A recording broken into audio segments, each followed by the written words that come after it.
नमस्कार दोस्तों, स्वागत है आपका एक और लर्निंग वीडियो में।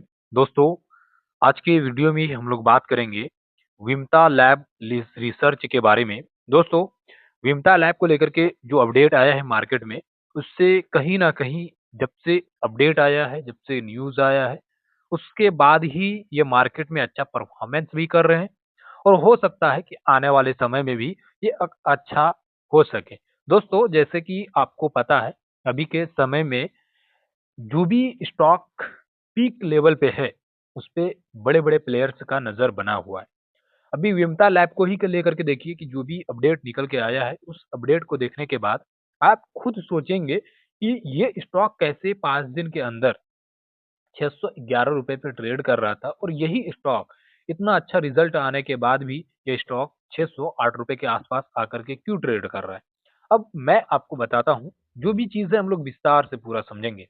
विमता लैब का शेयर फिर तेज़ी से देखने के लिए मिल रहा है, जिससे हाल ही में शेयर ने भारी ट्रेंडिंग के साथ में 52 वीक हाई का जो पीक है, उसको टच किया है।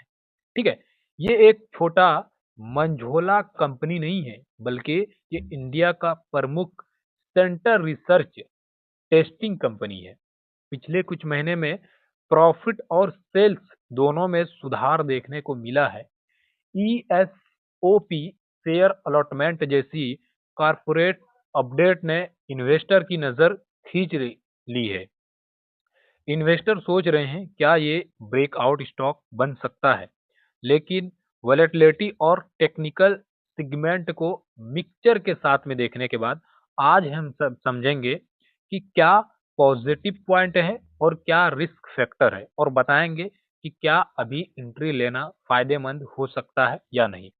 दोस्तों, सबसे पहले हम लोग 30 सितंबर का हम लोग बात करेंगे कि 30 सितंबर को क्यों विंडो डाउन होने वाला है। दोस्तों, 30 सितंबर 2025 को ट्रेडिंग विंडो क्लोजिंग नोटिस जो है वो जारी हो गया है विमता लैब को लेकर के।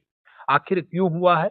दोस्तों, विमता लैब ने स्टॉक एक्सचेंज को सूचित किया है कि 30 सितंबर को शेयर ट्रेडिंग विंडो अस्थायी रूप से बंद रहेंगे क्योंकि कंपनी का क्वार्टर टू का हाई वन फाइनेंशियल ईयर 2025 का परिणाम घोषित करने वाली है। ये सूचना कंप्लीट और इनसाइड ट्रेडिंग नियमों के तहत दी गई है।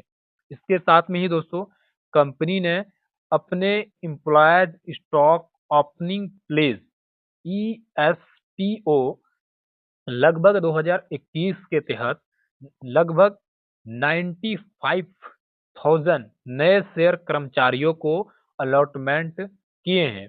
इस कदम से कर्मचारियों का ओनरशिप बढ़ेगा और long term performance in incentive मिलने का जो चांस है वो बढ़ जाएगा। सितंबर 2025 में कंपनी के स्टैंडर्डाइज्ड फाइनेंशियल रिजल्ट आएंगे जिससे सेल्स लगभग 23% से लगभग 36% प्रॉफिट बढ़ सकता है।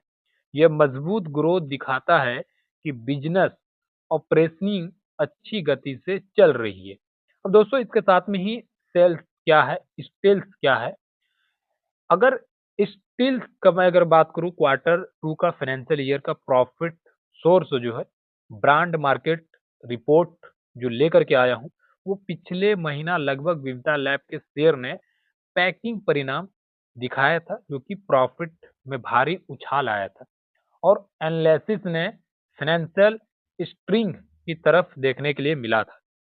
इसके साथ में ही शेयर हाई पे ट्रेड कर रहा है, लगभग 52 वीक हाई पे ट्रेड कर रहा है। विमटा लैब का शेयर भारी ट्रेंडिंग वॉल्यूम के साथ में 7% ऊपर गया है और 52 वीक के हाई पे पहुंच चुका है।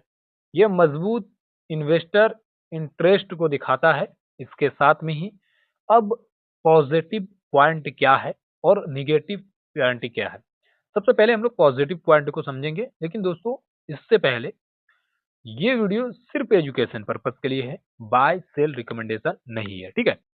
अब और क्या करना चाहिए इन्वेस्टर के लिए, क्या पॉजिटिव पॉइंट है। अगर आप सेल्स और प्रॉफिट ग्रोथ को न्यूनतम फाइनेंशियल डेट के साथ देख रहे हैं, तो कंपनी का जो बिजनेस एक्सपेंडिंग है। ESOP अलॉटमेंट कर्मचारियों को शेयर्स देना लॉन्ग टर्म कमिटमेंट को बढ़ाता है और स्टॉक मूवमेंट शेयर नए 52 वीक हाई टच की है। Inside strong momentum, strong service portfolio, syntax research, drug discovery, testing और क्वालिटी सेंटर जैसे हाई डिमांडिंग सेक्टर में काम कर रही है। निच और market percentage pharma, biotic, food और इन्वायरमेंटल सर्विस जैसे सेगमेंट में सर्विस दे रहे हैं। अब देखिए दोस्तों, रिस्क फैक्टर क्या है। रिस्क फैक्टर का अगर मैं बात करूं, वोलेटिलिटी कंट्रोल, कुछ एनालिसिस के मुताबिक विमता लैब का पीई रेशियो अच्छा है, जिससे वोलेटिलिटी प्राइस लग रही है। अब टेक्निकल वीकेंड कुछ तकनीकी इंडिकेटर सेल साइड का संकेत तो दे रहा है। शॉर्ट टर्म अगर वोलेटिलिटी रिस्क हो सकता है, लेकिन market unsafety, contract service industry में डिमांड साइकिल और प्रोजेक्ट टाइमिंग अंडर प्रेडिक्टेबल है हो सकता है। इसके साथ में ही दोस्तों, डिवाइड और बोनस अपडेट अभी तो नया जो है वो नहीं आया है। अभी तक रिसेंट में कोई भी नया डिविडेंड या बोनस नहीं आई है।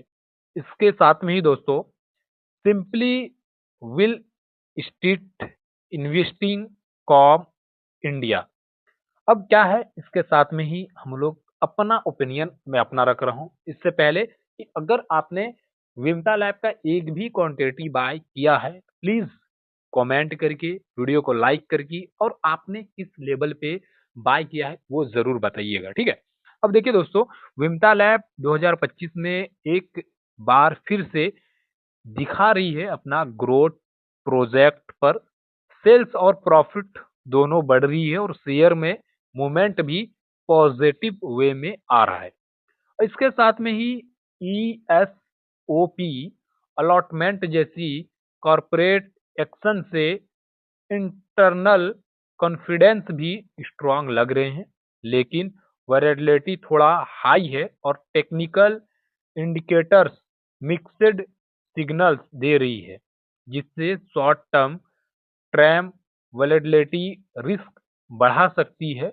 लॉन्ग टर्म इन्वेस्टर सोच रहे हैं तो कंपनी के निच टेस्टिंग और रिसर्च सर्विस को ध्यान में रखकर स्ट्रॉन्ग बनाए हुए हैं। शॉर्ट टर्म ट्रेड हो तो, अगर आप शॉर्ट टर्म के लिए सोच रहे हो, शॉर्ट टर्म ट्रेडर हो, तो इस वोलेटिलिटी को मोमेंटम दोनों नजर से आपको देखना पड़ेगा कि क्या एंट्री एग्जिट प्लान मजबूत है या नहीं। अगर आपके पास एग्जिट और एंट्री प्लान दोनों मजबूत है तो आप इस स्टॉक को अपने वॉच लिस्ट में ऐड कर सकते हो। लेकिन ध्यान ये रहे कि आप जब भी किसी स्टॉक को खरीदते हो या बेचते हो, तो आपका जो भी फाइनेंशियल एडवाइजर है उनसे ही एडवाइस लेकर के काम करें, तो आपके लिए बेस्ट रहेगा, ठीक है। ऐसे ही अपडेट के लिए, ऐसे ही न्यूज के लिए आप मेरे चैनल को सब्सक्राइब करके वीडियो को एक लाइक कर दीजिएगा। मिलते हैं एक और नई वीडियो में, जब तक के लिए जय हिंद।